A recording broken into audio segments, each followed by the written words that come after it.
Assalamualaikum warahmatullahi wabarakatuh. Perkenalkan, nama saya Diva Livia Wulandari dengan 3 digit NIM terakhir 015. Jadi, di dalam video ini kita dari kelompok 3 itu ingin memaparkan mengenai materi pembelajaran untuk MK Tata Kelola Pemerintahan mengenai penerapan prinsip-prinsip good governance dalam kaitannya kepuasan masyarakat terhadap pelayanan publik. Jadi kelompok 3 ini beranggotakan tadi ya saya sendiri, saya Diva Livia Wulandari dengan 3 digit NIM 015. Selanjutnya ada Muhammad Nur Hamid Gowi dengan 3 digit NIM terakhir 010, lalu Tria Hanjani 014, lalu Lukman Hakim 016, Desta Aditya 109, dan Zahra Aulia Mumtaz 159. Oke. Jadi kita masuk ke materi pembelajaran yang pertama, yakni kalau misalkan kita kilas balik mengenai government sama governance, itu beda ya teman-teman. Jadi government sendiri itu merujuk pada struktur yang formal atau pemerintahan yang bersifat hierarkis, terpusat, dan dijalankan oleh aktor-aktor negara seperti presiden, menteri, dan birokrasi. Nah, government ini juga menekankan kepada kekuasaan yang legal dan pengambilan keputusan secara top down. Jadi bisa disebutkan bahwa government ini sebenarnya ya pemerintah gitu, lebih ke aktornya gitu teman-teman. Nah kalau misalkan governance itu berbeda. Governance itu bukan hanya mengenai negara, tetapi governance ini mengenai aktor non negara seperti sektor swasta, seperti masyarakat sipil, dan lembaga swadaya masyarakat. Nah, pengambilan keputusannya berbeda. Kalau misalkan di government tadi, di pemerintahan itu pengambilan keputusannya secara top down. Namun, kalau misalkan governance ini pengambilan keputusannya itu dilakukan melalui jejaring, maksudnya melalui kolaborasi antara pemerintah dan aktor non negara, lalu negosiasi, kemitraan, dan kalau misalkan di dalam governance ini bukan hanya semata-mata perintah dari pemerintah atas gitu, melainkan ini adalah sesuatu yang memang merupakan bentuk nantinya akan dielaborasikan bersama aktor non-negara. Jadi bukan hanya melibatkan aktor-aktor pemerintah yang hierarki saja. Gitu. Lalu kemudian ada pergeseran paradigma government into governance. Jadi kenapa government ini sekarang berubah menjadi governance? Karena faktornya ini terjadi karena meningkatnya kompleksitas masalah publik. Masalah publiknya makin rumit dan kita membutuhkan solusi yang memang bisa menjawab keluhan juga aspirasi dari masyarakat gitu. Apa yang diinginkan oleh masyarakat. Jadi kita harus menemukan solusi yang memang partisipatif dan uh, solutif lah gitu ya. Terus juga adanya keterbatasan kapasitas negara serta tuntutan tuntutan masyarakat akan partisipasi dan transparansi gitu. Karena kan kalau misalkan di dalam governance ini tadi aktornya bukan hanya aktor pemerintah saja, tapi ada aktor swasta, ada aktor non negara yang juga lembaga swadaya masyarakat yang memang bisa mendorong faktor transparansi dari pemerintah itu sendiri menjadi lebih terbuka atau lebih transparan gitu, lebih melibatkan masyarakat juga gitu. Nah, negara ini tidak lagi bisa bekerja sendiri gitu, sehingga perlu melibatkan berbagai aktor dalam jejaring yang kolaboratif. Jadi daripada menggunakan sistem yang memang hierarkis, governance ini mengedepankan bagaimana masyarakat itu terdorong untuk terdorong maksudnya dilibatkan gitu dalam masalah pengambilan keputusan, dalam ketika mereka mengeluarkan aspirasi itu pemerintah bisa mengkaji itu sebagai input yang memang nanti output-nya sesuai dengan apa yang diinginkan oleh masyarakat. Next, ada governance menurut ahli. Nah, ini adalah ciri governance yang baik menurut Rhodes pada tahun 1996. Yang pertama adalah self-organizing network atau jejaring aktor, yang mana pemerintah, swasta, masyarakat ini harus saling berkolaborasi, harus saling bergantung, dan di dalam governance yang baik itu pemerintah tidak seharusnya berdiri sendiri, tetapi pemerintah harus melibatkan swasta, harus melibatkan masyarakat juga agar uh, agar pemerintahan itu sesuai lah dengan apa yang diinginkan oleh masyarakat. Gitu. Harus saling bekerjasama, saling bahu membahu gitu. Yang kedua ada interdependence between institution gitu. Tidak ada aktor yang sepenuhnya otonom. Maksudnya tidak ada aktor yang memang berdiri dengan apa? Tidak ada aktor yang dominan. Gitu. Tidak ada aktor yang memang ketika diberikan kekuasaan itu dia yang paling banyak kuasanya dan dia tidak bisa mengintervensi um, institusi lain gitu. Tidak ada yang seperti itu. Lalu yang ketiga adalah game-like interaction. Interaksinya harus berlangsung melalui negosiasi dan kompromi. Seperti kayak main game, kita harus face to face gitu, kita harus berinteraksi langsung gitu. Melalui bentuk komunikasi yang berjalan dengan baik gitu, yang saling face to face. Lalu yang keempat, exchange of resources atau pertukaran informasi, otoritas, dan juga sumber daya. Yang kelima, ada rules of the game. Ada aturan bersama dalam jaringan. Pastinya rules ini harus apa ya? Harus dijaga dan harus dilaksanakan dengan semestinya dan kita harus aware akan rules-nya, kita harus membuat aturan yang memang mengikat satu institusi dan institusi lainnya, juga bagaimana pemerintah, swasta, dan masyarakat itu berkolaborasi dengan baik. Yang keenam adalah autonomous governance, yakni negara itu adalah salah satu aktor saja. Jadi negara itu bukan sebuah pusat kendali yang tunggal.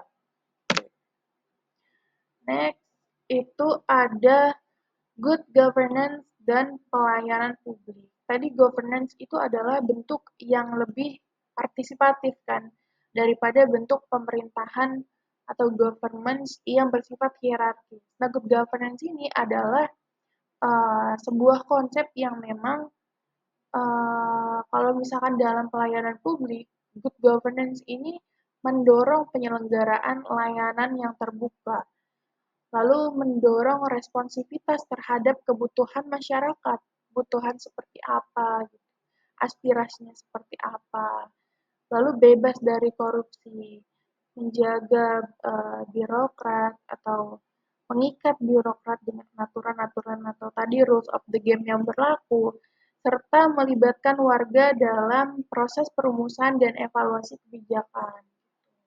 Melibatkan warga, menerimanya sebagai input, dan mengeluarkannya sebagai output yang memang sesuai dengan apa yang diinginkan oleh masyarakat. Nah, dengan menerapkan prinsip good governance ini, pelayanan publik itu diharapkan bisa menjadi lebih efisien karena tadi, good governance kan, diharapkan itu bisa lebih, melibatkan masyarakat gitu. Makanya, eee, kalau misalkan dalam pelayanan publik, ya kita berharap pelayanan publik itu bisa menjadi lebih efisien lah, lebih terpercaya, lebih transparan gitu. Dan juga, pelayanan publik dapat berorientasi pada kepentingan masyarakat luas. Selanjutnya akan dilanjutkan oleh rekan saya. Baik, selanjutnya itu ada materi pembaharuan pelayanan publik sebagai pendorong praktik good governance di Indonesia. Pembaruan pelayanan publik itu upaya untuk memperbaiki kualitas layanan pemerintahan agar lebih cepat, transparan, dan juga akuntabel.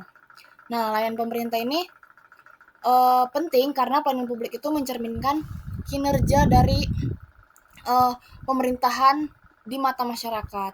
Nah, dengan inovasi seperti digitalisasi layanan kayak e-government, mall pelayanan publik, dan juga aplikasi pengaduan masyarakat, proses birokrasi itu menjadi lebih efisien dan juga lebih terbuka.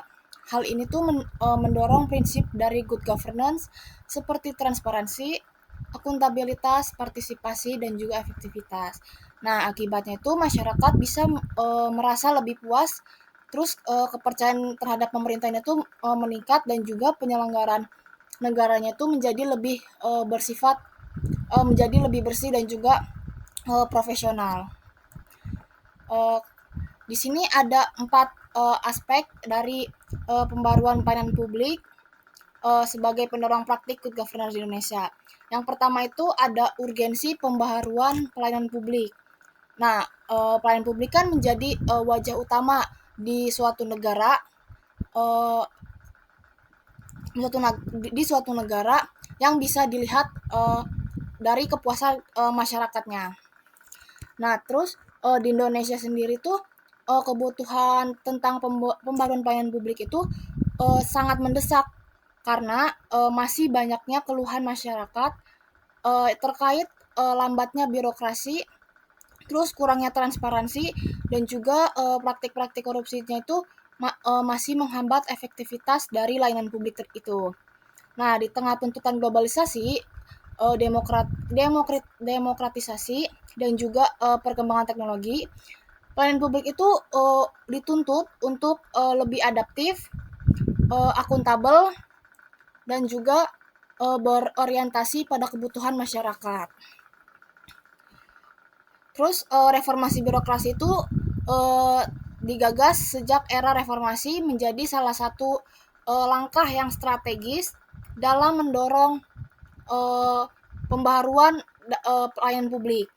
Terus pemerintah itu nggak hanya dituntut untuk menjalankan fungsi, tidak hanya menjalankan fungsi administrasi, tapi pemerintah itu harus bisa memberikan layanan yang cepat, efisien, dan juga responsif terhadap kebutuhan masyarakat.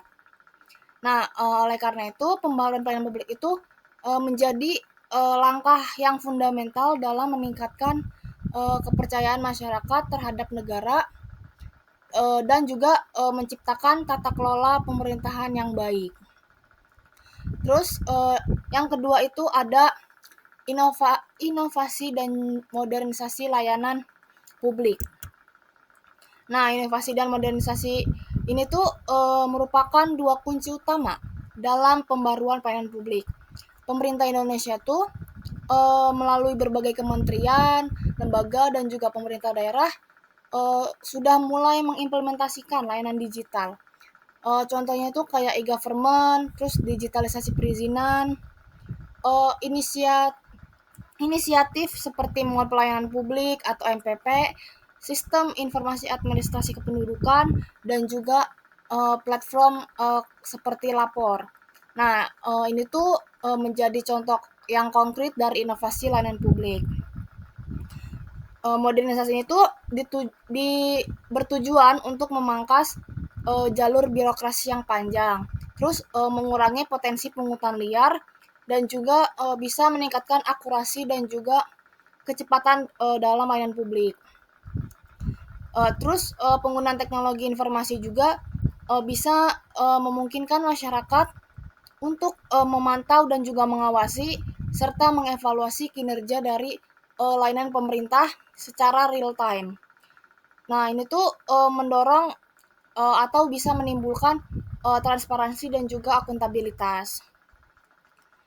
Uh, tapi inovasi ini tuh nggak selalu berbentuk teknologi gitu.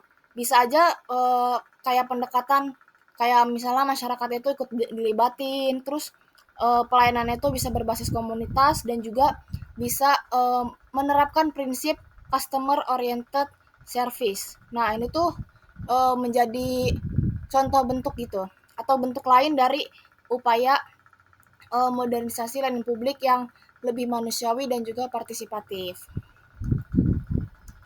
Terus yang ketiga itu ada hubungan antara reformasi layanan publik dan prinsip good governance. Reformasi pelayanan publik itu kaitannya sangat erat dengan prinsip-prinsip good governance, seperti transparansi, partisipasi, akuntabilitas, efektivitas, efisiensi, supremasi hukum, dan juga keadilan. Nah, pembaruan layanan publik ini tuh bisa menciptakan sistem pemerintahan yang lebih terbuka, responsif, dan bisa dipercaya. Misalnya penerapan sistem layanan digital yang memungkinkan transparansinya itu lebih tinggi karena prosesnya itu terdokumentasi gitu dan ini tuh bisa diawasi langsung oleh publik atau masyarakat.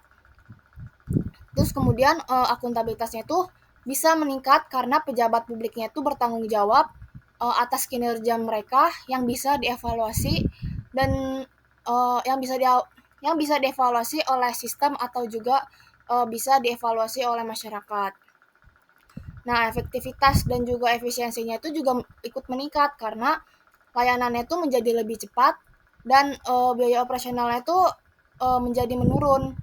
Terus juga partisipasi publiknya tuh meningkat karena masyarakatnya tuh mempunyai akses untuk menyampaikan aspirasi dan juga bisa mengawasi pelayanan yang diberikan oleh pemerintah.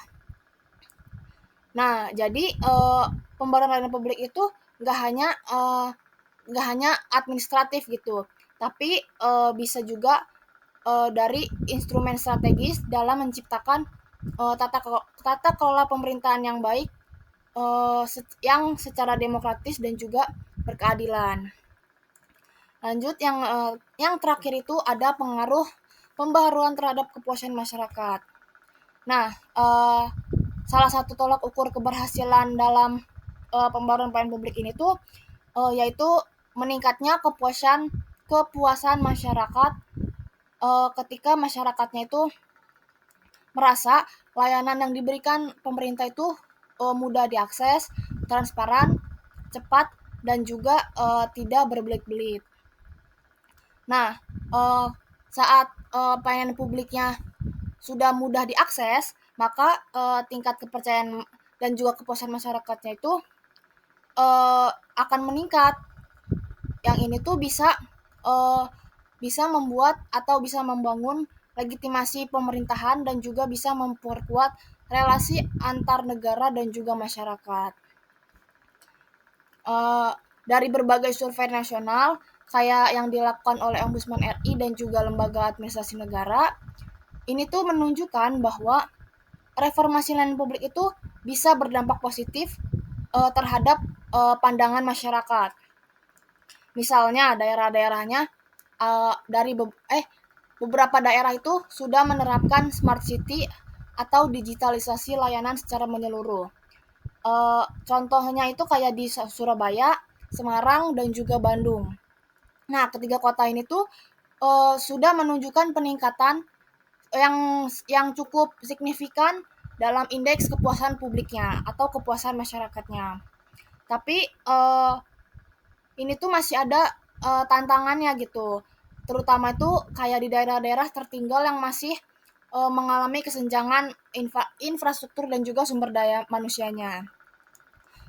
Uh, oleh karena itu keberlanjutan pembangunannya itu perlu diiringi dengan penguatan kapasitas kelembagaan, pelatihan SDM dan juga pemerataan infrastruktur digital dan juga pengawasan yang konsisten. Baik, selanjutnya adalah landasan hukum good governance. Indonesia sendiri merupakan negara demokrasi dengan kedaulatan yang dikendalikan penuh oleh rakyat dan berdasarkan pada Undang-Undang Dasar Negara Kesatuan Republik Indonesia tahun 1945, yaitu dalam pasal X1 ayat 2 tertulis bahwa negara ini harus memberikan fasilitas pada masyarakat dalam kebijakan publik, dan ini tuh menjadi suatu bentuk pengawasan rakyat kepada negara dalam mencapai konsep good governance. Dalam penyelenggaranya sendiri, good governance ini berdasarkan pada yang pertama, Undang-Undang Nomor 28 Tahun 1999, di mana ini menjadi landasan yang paling awal dalam penerapan good governance. Dan undang-undang ini juga ditegaskan bahwa penyelenggaraan negara harus bersih dan bebas dari korupsi, kolusi, dan nepotisme atau KKN, dan juga menekankan pada transparansi, akuntabilitas, dan partisipasi masyarakat di setiap proses pemerintahan. Yang kedua ada Undang-Undang Nomor 30 Tahun 2014, di mana undang-undang ini juga menjadi dasar hukum dan sekaligus menguatkan undang-undang sebelumnya dalam penyelenggaraan pemerintahan yang baik. Tetapi undang-undang ini tuh lebih kepada administrasi pemerintahan, pengambilan keputusan, dan juga pencegahan dari praktik KKN. Peran peraturan dalam menjamin transparansi dan akuntabilitas.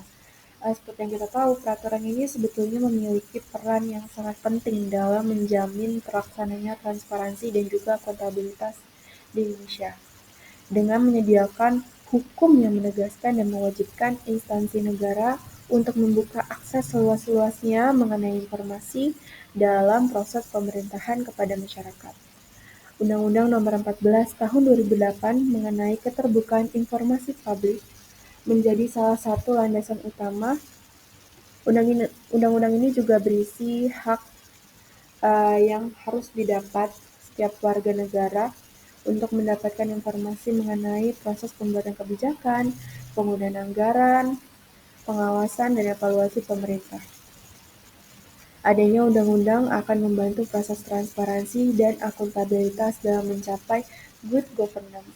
Selain itu, perannya juga nggak hanya sebagai landasan hukum aja, tetapi juga punya peran sebagai mekanisme operasional yang memastikan bahwa pemerintahan itu bertanggung jawab atas apa yang mereka lakukan dalam kebijakan ataupun pelayanannya, dan juga memberikan ruang bagi masyarakat untuk melakukan pengawasan dan evaluasi agar transparansi dan akuntabilitas hadir secara nyata.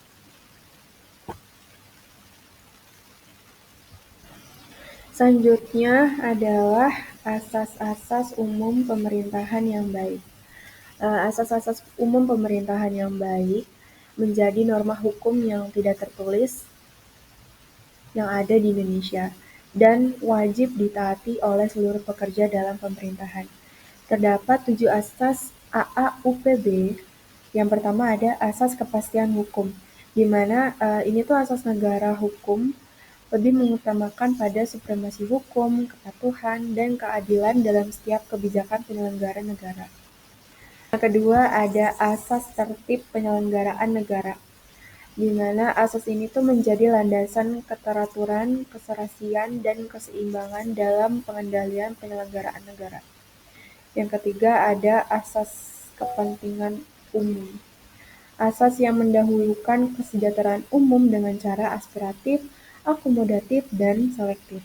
Yang keempat ada asas keterbukaan, di mana asas ini tuh membuka diri terhadap hak masyarakat untuk memperoleh informasi yang benar, jujur, dan tidak diskriminatif tentang penyelenggaraan negara, dengan tetap memperhatikan perlindungan atas hak asasi pribadi, golongan, dan rahasia negara. Yang kelima ada asas proporsionalitas. Di sini tuh asas yang mengutamakan keseimbangan antara hak dan kewajiban penyelenggaraan negara. Yang keenam ada asas profesionalitas. asas yang mengutamakan keahlian yang berlandaskan pada kode etik dan ketentuan peraturan perundang-undangan yang berlaku. Dan yang terakhir ada asas akuntabilitas. Asas yang menentukan bahwa setiap kegiatan dan hasil akhir dari kegiatan penyelenggara negara harus dapat dipertanggungjawabkan kepada masyarakat atau rakyat sebagai pemegang kedaulatan tinggi negara dengan ketentuan peraturan perundang-undangan yang berlaku. Selanjutnya ada penguatan aspek hukum untuk mendorong pelayanan berkualitas. Jadi ada penguatan pada budaya hukum. Di sini tuh kualitas pelayanan publik nggak hanya bergantung pada pembenahan di struktur hukum aja, tetapi juga dapat dipengaruhi oleh budaya hukum di masyarakat. Budaya hukum ini punya peran sebagai pengantar yang menjadi penentu bagaimana hukum akan berlaku dalam praktik pelayanan publik. Tanpa kesadaran, pengetahuan, dan juga pemahaman hukum dari pelaku maupun penerima, yang terjadi adalah pelayanan publik berkualitas itu sulit untuk dicapai. Penguatan budaya hukum menjadi bagian dari pelindungan dan juga pemenuhan hak asasi manusia dalam pelayanan publik. Kepastian hukum dan regulasi jelas. Pelayanan publik harus hadir dengan kepastian hukum yang menjamin dapat terselenggaranya pelayanan sesuai dengan kebutuhan masyarakat, seperti yang sudah diatur dalam Undang-Undang Nomor 25 Tahun 2009 mengenai layanan publik. Ada undang-undang tersebut tuh mengatur standar pelayanan, mekanisme pengawasan, dan juga pengaduan masyarakat. Selanjutnya ada penerapan standar serta inovasi pelayanan terintegrasi publik yang berkualitas. Uh, Penerapan standar dan inovasi pelayanan yang baku dan terintegrasi, seperti pelayanan terpadu satu pintu atau sistem punishment dan reward sebagai salah satu cara untuk dapat meningkatkan kualitas dan profesionalisme pelayanan.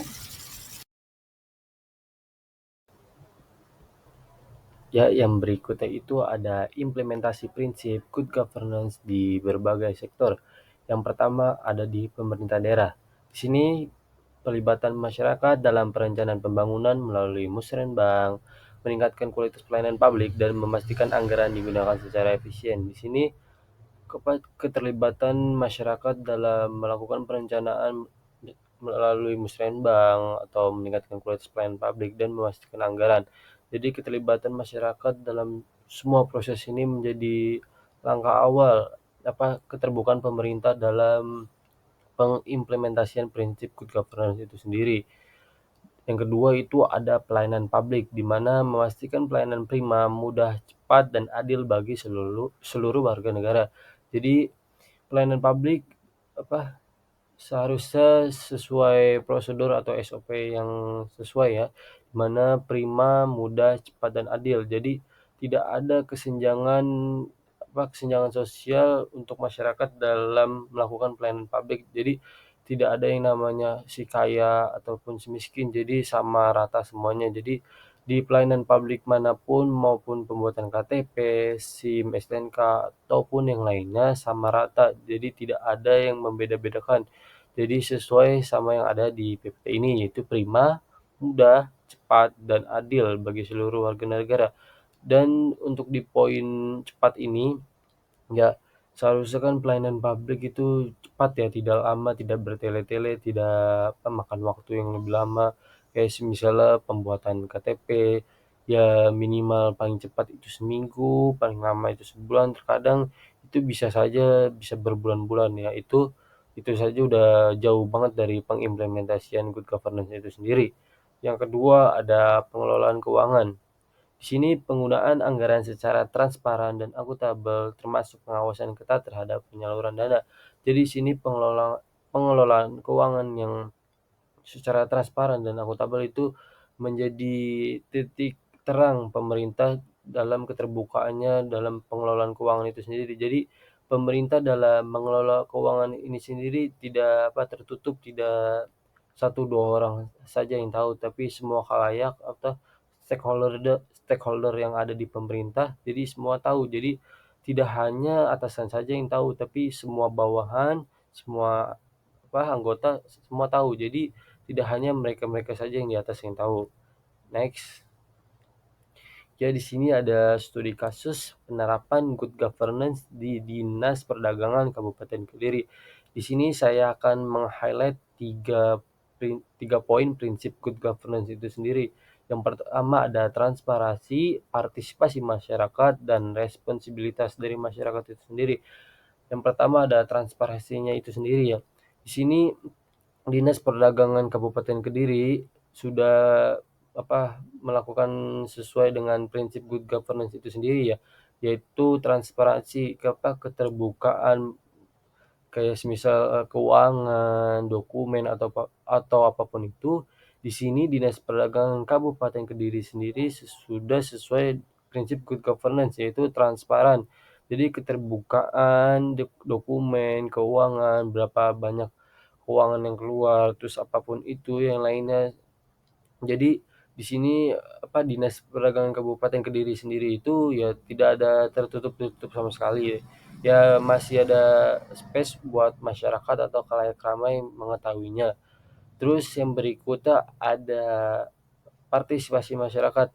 Di sini partisipasi masyarakat di Dinas Perdagangan Kabupaten Kediri bisa dibilang sangat minim, tapi nggak minim-minim banget. Tapi ada namanya ya macam saran atau aduan ya ke Dinas Perdagangan Kabupaten Kediri, gimana supaya Dinas Perdagangan Kabupaten Kediri ini menjadi lebih baik, menjadi lebih prima sesuai yang tadi di awal, cepat dan mudah ya. Jadi partisipasi masyarakat itu sendiri di Kabupaten Kediri ya bisa dibilang nggak jelek-jelek banget. Terus yang berikutnya ada responsibilitas. Di sini responsibilitas pemerintah terhadap masyarakat ya.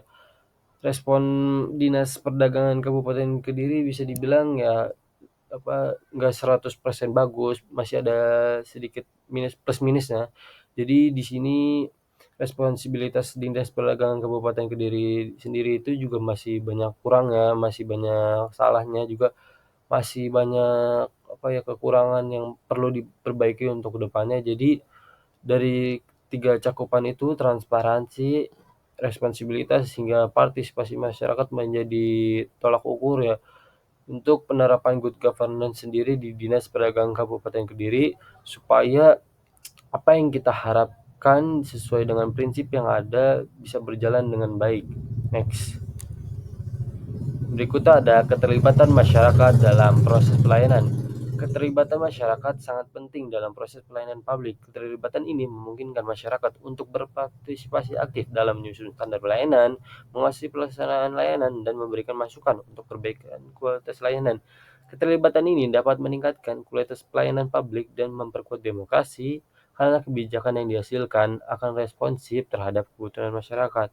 Nah, sesuai studi kasus yang barusan, keterlibatan masyarakat dalam proses pelayanan itu sangat penting. Jadi kalau misalnya memang ada dinas atau birokrat yang salah, bisa kita adukan ke pihak terkait. Jadi keterlibatan masyarakat dalam proses apapun ini menjadi langkah awal untuk birokrat yang menjadi lebih baik, menjadi lebih terbuka, menjadi lebih profesional, menjadi lebih nyata gitu kerjanya untuk masyarakat ramai.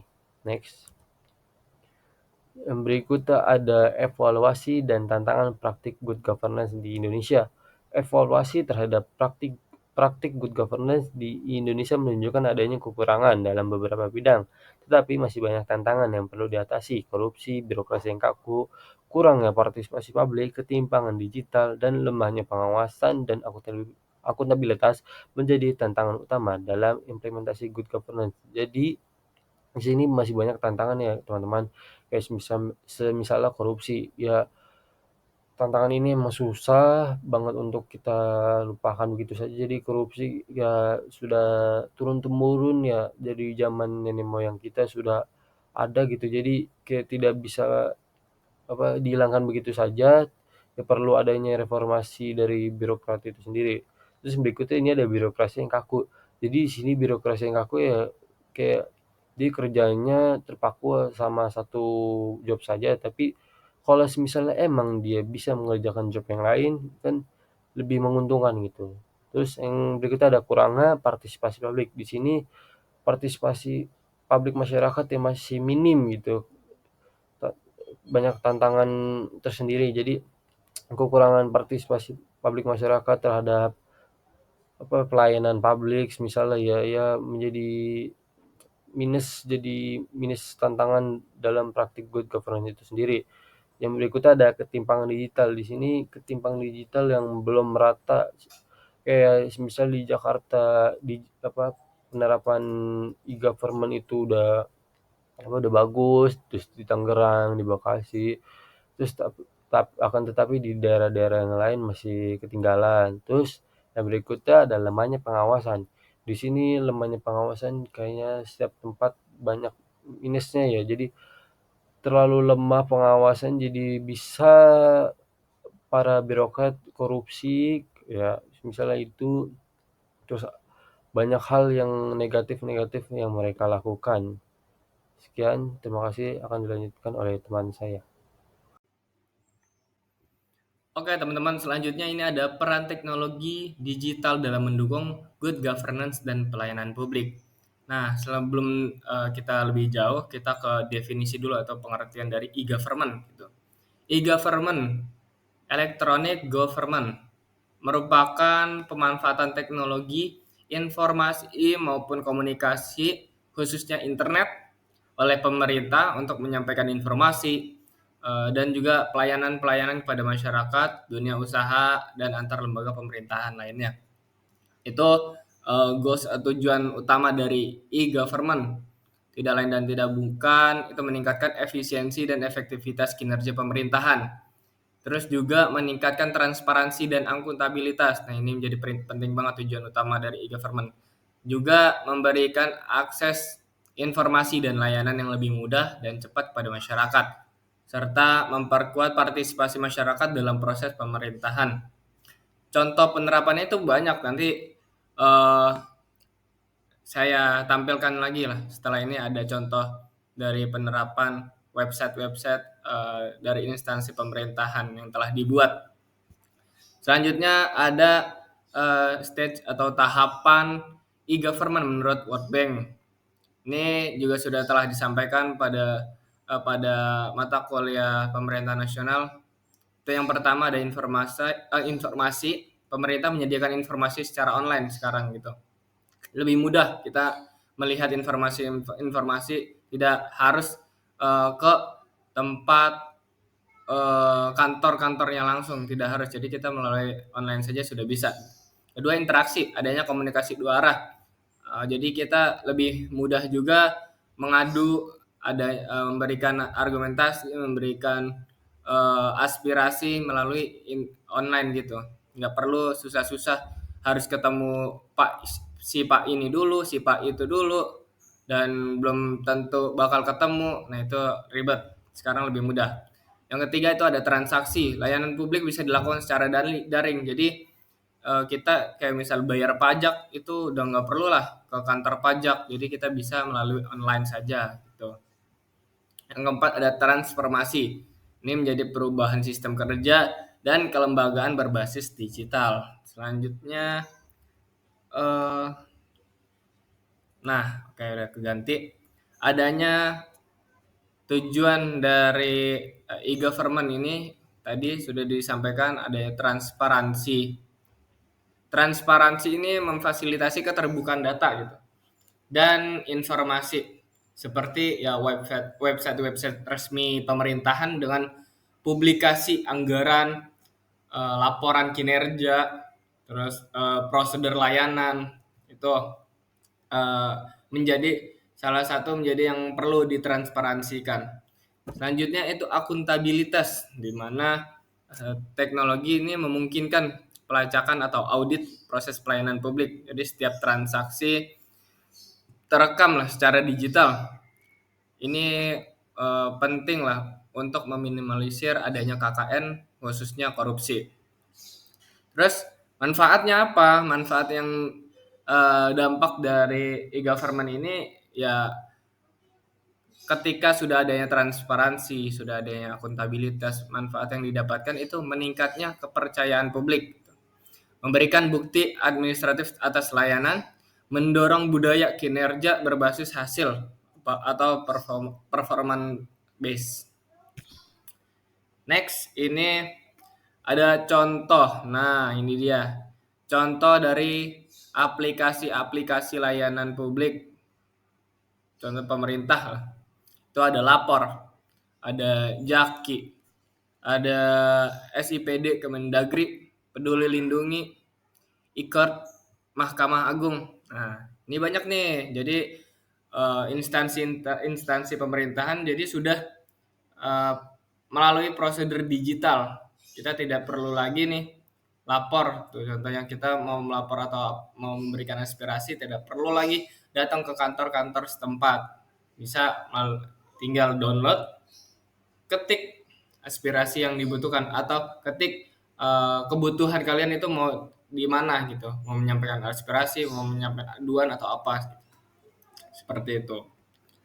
Oke, next. Ini ada dampak terhadap efisiensi dan kepuasan masyarakat.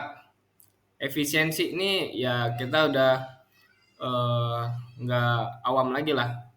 Pemangkasan birokrasi dan proses berulang. Ini juga jadi penghematan waktu, biaya, dan tenaga. Jadi kita nggak perlu lagi nih misalkan nggak punya waktu buat ke kantor pemerintahan karena jadwal kerja, jadwal kuliah yang banyak mepet. Kita sekarang nggak perlu lagi ribet-ribet. Jadi kita download aplikasi, terus langsung dah kalian bisa mengakses aplikasi tersebut secara cepat. Dan nggak perlu banyak tenaga, nggak perlu mengeluarkan biaya. Juga ada integrasi data menghadiri duplikasi layanan.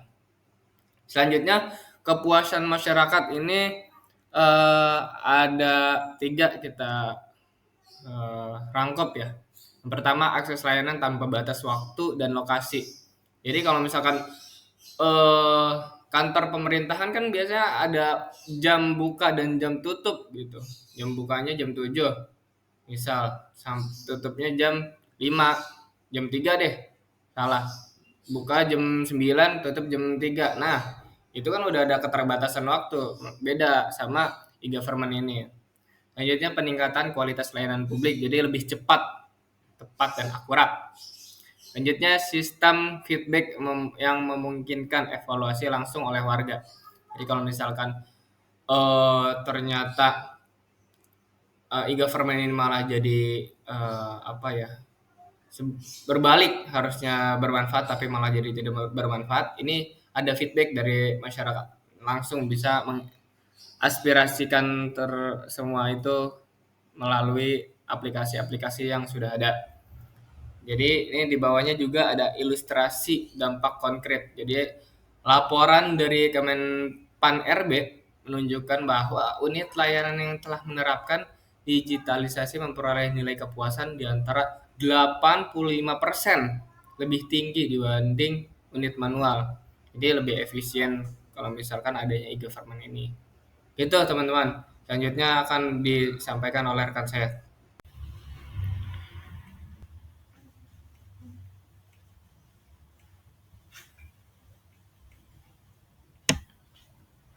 Baik, yang selanjutnya itu di sini kita bisa melihat ada prinsip partisipasi dalam teori good governance.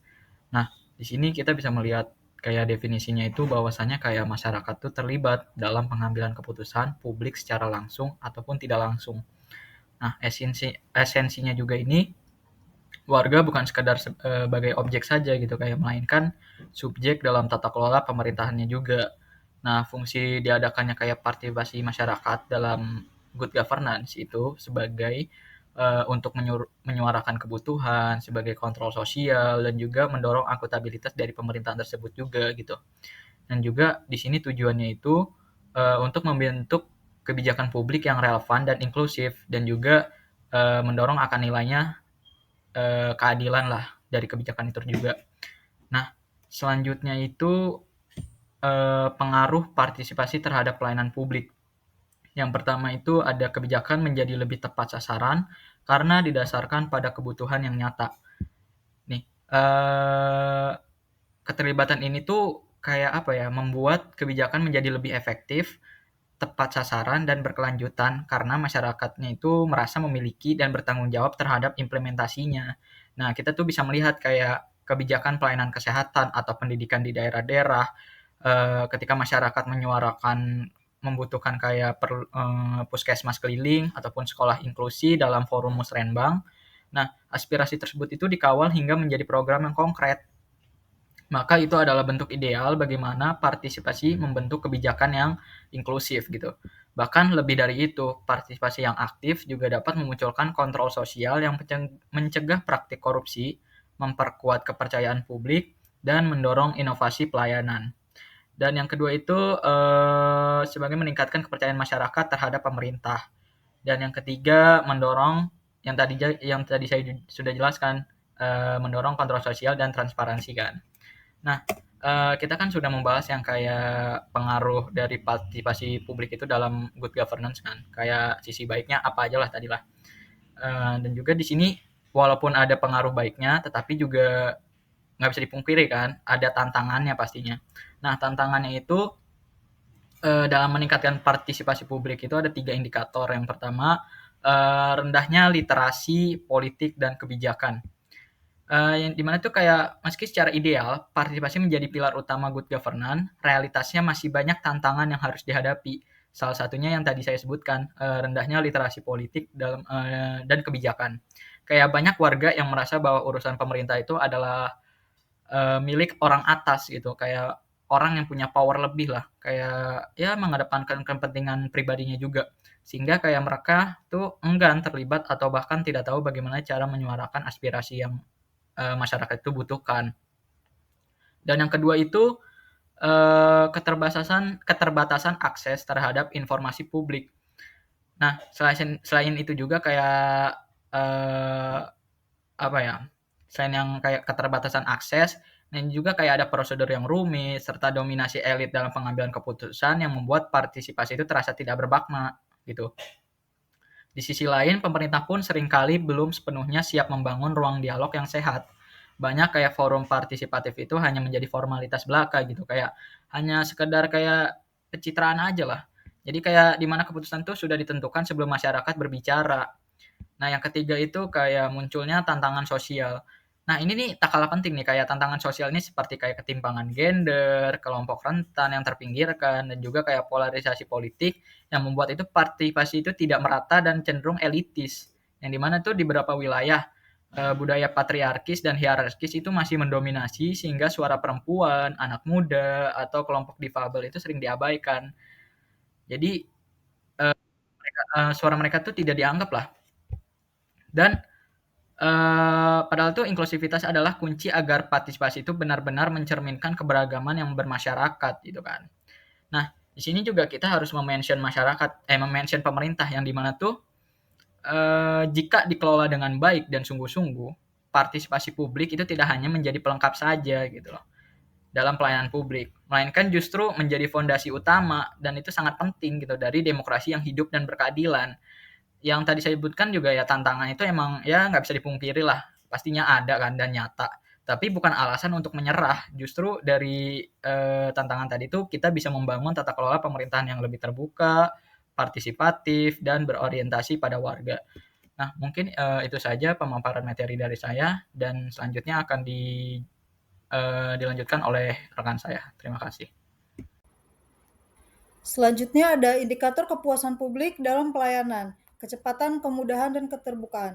Indikator utama kepuasan publik dalam pelayanan mencakup kecepatan, yaitu ukuran waktu pelayanan selesai sesuai dengan standar, tujuan, efisiensi, dan pengurangan waktu tunggu. Selanjutnya yang kedua ada kemudahan, ukuran akses mudah, prosedur sederhana bisa dilayani online atau offline. Selanjutnya ada tujuan, mempermudah masyarakat tanpa hambatan birokrasi. Yang ketiga mencakup keterbukaan, yaitu ukuran, informasi layanan, seperti syarat, biaya, waktu yang tersedia dan transparan. Ada tujuan pula yang menjamin hak publik dan mencegah penyimpangan.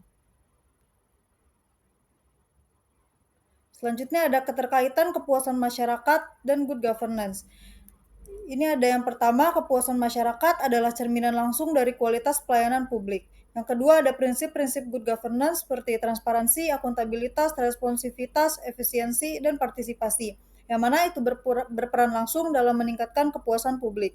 Yang ketiga ada keterkaitan langsung, itu transparansi, informasi layanan yang jelas, yang dapat meningkatkan kepercayaan. Ada akuntabilitas, pengaduan yang ditindaklanjuti, membuat kita merasa lebih dihargai. Yang selanjutnya ada responsivitas, layanan yang cepat dan tepat, yang membuat publik ini merasa lebih puas. Selanjutnya ada efisiensi, yaitu birokrasi yang sederhana yang dapat mempermudah akses. Yang terakhir ada partisipasi, yang mana publik ini dilibatkan, yang membuat kita memiliki rasa memiliki gitu. Selanjutnya di sini ada kesimpulan dan saran. Yang pertama di sini ada saran.